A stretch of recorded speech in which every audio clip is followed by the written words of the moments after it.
how one minor conscious shift can have a lasting and powerful impact.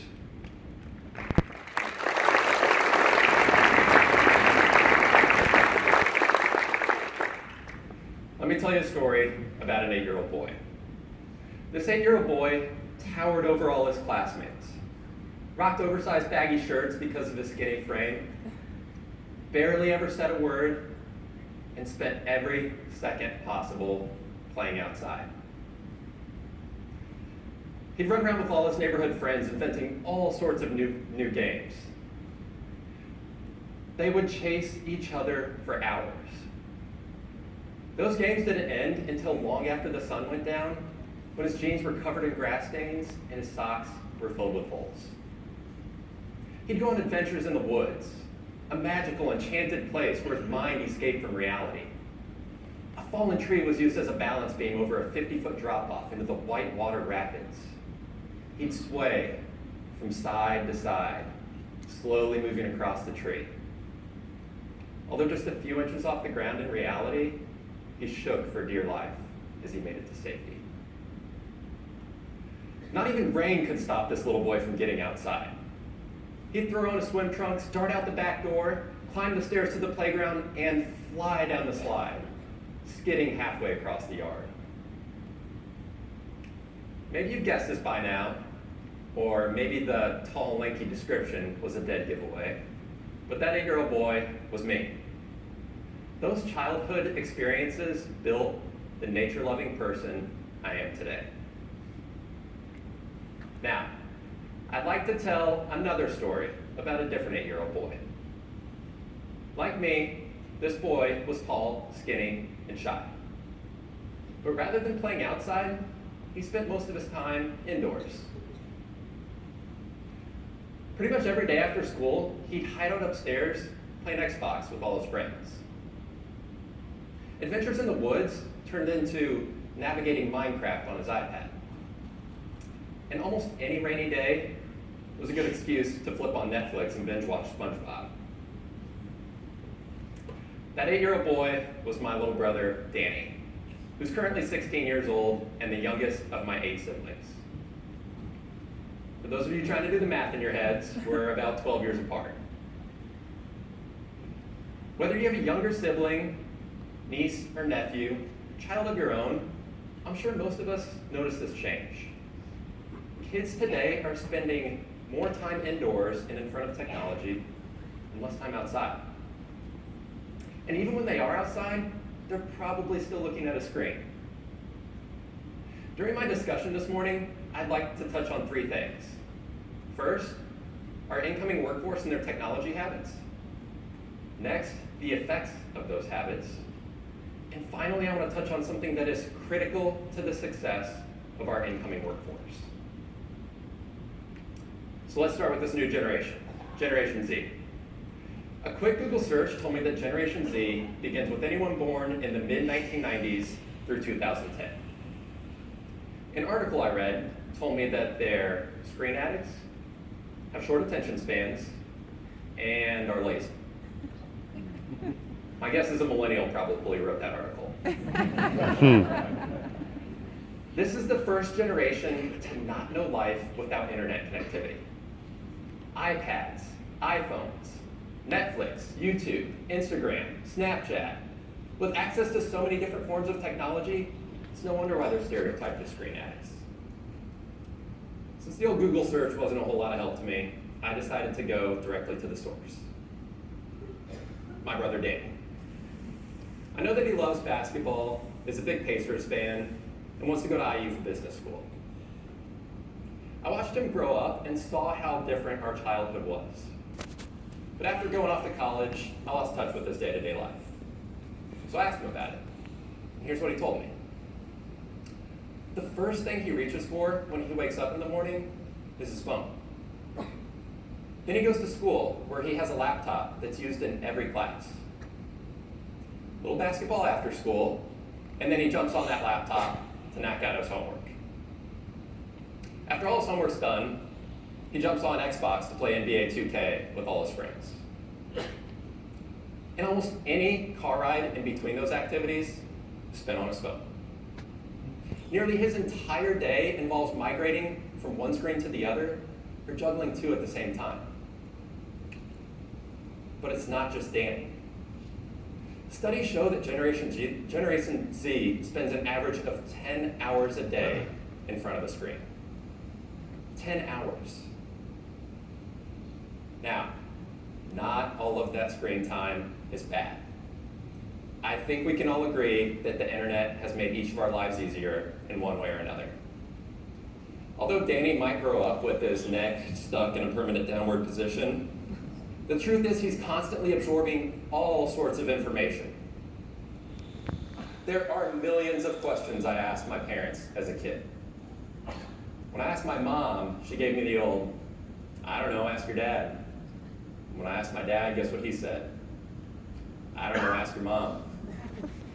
Danny doesn't even have to bother. He can actually sit there and fact check whatever they say. He has the answers to all the world's most complex questions right in the palm of his hand. His biggest obstacle is dodging fake news. He'll never know the pain of searching a 10-story library for that one book he needs. Or printing off MapQuest directions before a job interview. Or carrying around an 80-pound backpack filled with bricks, also known as textbooks. The internet has truly advanced our society beyond belief. But life is all about balance. And call me crazy, but I don't think over 10 hours of screen time a day is a healthy amount. And science can back me up here. Check out some of these pictures.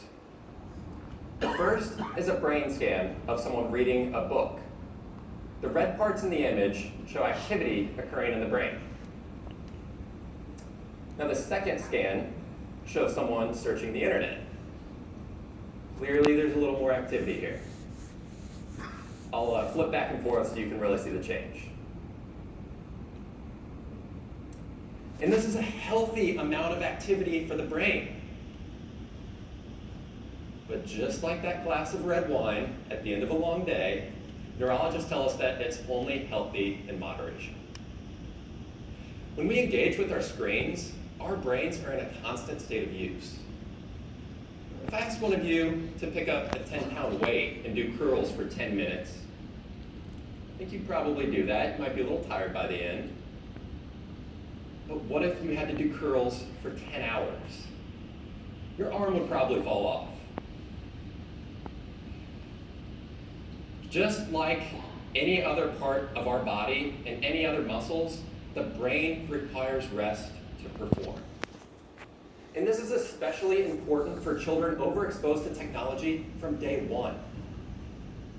Our brains are developed more within the first 5 years of our lives than the rest of our lives combined.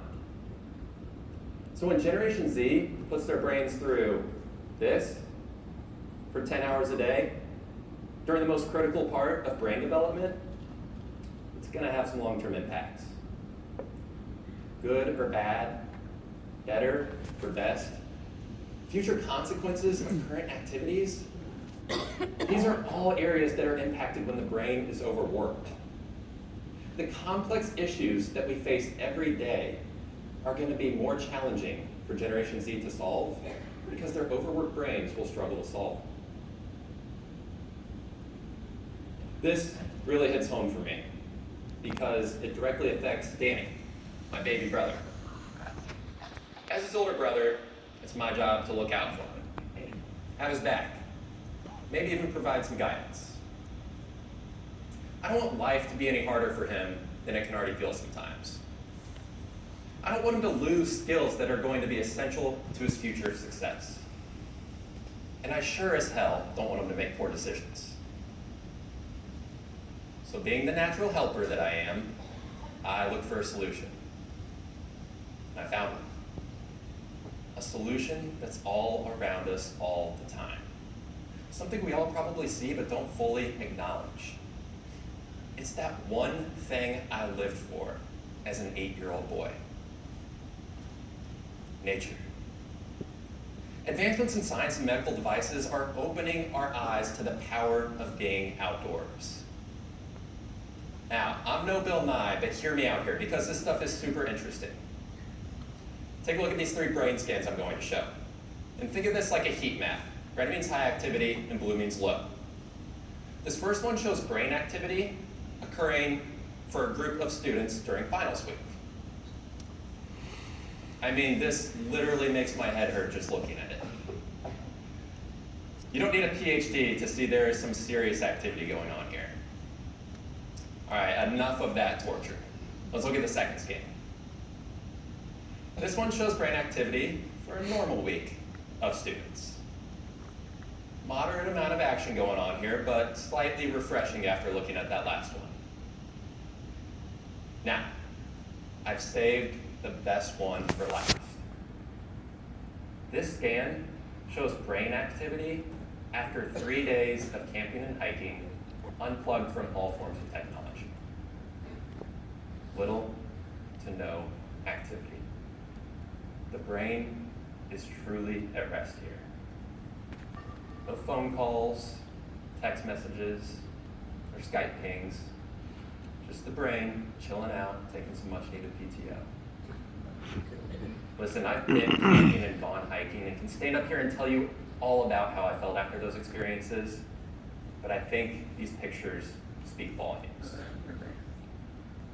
Nature gives us the opportunity to get outside, step away from all the chaos, and reconnect with ourselves. When in nature, we're engaging all 5 senses in a way that technology cannot imitate. You can smell the freshly blooming flowers flow through the air, or feel the warmth of the sun shining down on your neck. See the most unbelievable color of green your eyes have ever seen, or hear the soft wind blowing through the air. Studies show that the more senses we involve, the easier it is to learn something new. Nature makes learning easier. It makes hospital patients heal quicker. Doctors are even beginning to prescribe it to patients with chronic illnesses like anxiety or depression. And the results are beginning to prove its once mysterious value. The American Institute for Research sampled 2 groups. One group that learned in nature and one group that learned in a normal classroom setting. The results showed that the group that learned in nature had a 27% increase in mastering science skills. Another research group sampled hospital patients recovering from gallbladder surgery. One group of patients had a view of trees outside their window. Another group had a view of a brick wall. Results showed that the patients with the natural view not only healed one day quicker, but also required less pain medication. And those doctors that are writing nature prescriptions saw that within just 15 minutes of their patients being outdoors, they had lower stress and heart rate levels with improved blood pressure. In just 15 minutes. For Generation Z, who has their whole lives ahead of them and so much left to learn, they can benefit the most from nature. But it's not just them. Maybe you could relate to some of the ways that I describe Generation Z. Maybe you reach for your phone too often, occasionally binge watch Netflix, or find yourself lost in a friend of a friend's friend's social media page. I've definitely been there. We can all make changes to bring nature back into our lives. And here's the best part of it all. It doesn't require 3 days of camping and hiking. Studies have shown that something as simple as a view of green space lowers stress and sharpens performance. All it takes is 5 minutes looking out a window. It's that simple. So before rushing off to your next meeting, or migrating from task to task, switching away from your laptop to pick up your phone, stop. Pause. Step aside from your screen and look out a nearby window. Give your brain the rest it needs so that it's ready for whatever complex issues are thrown its way. At Crowe, we emphasize the importance of a work-life balance. It's critical to retaining top-level talent. But I'd like to propose another balance, the technology major balance. As artificial intelligence and machine learning begin to reduce our need for monotonous, simple tasks, the need for critical analysis and in-depth studying becomes crucial, especially for our incoming Gen Z team members. So consider the types of people you want to work with. Do you want someone who's constantly drained, always distracted, migrating from screen to screen all day without ever looking up? Or do you want someone who's creative, strategic, energetic, ready and motivated to tackle complex issues every day? I think we all know that answer. And we can lead by example. So if you remember one thing from this talk, remember this. All it takes is 5 minutes of nature.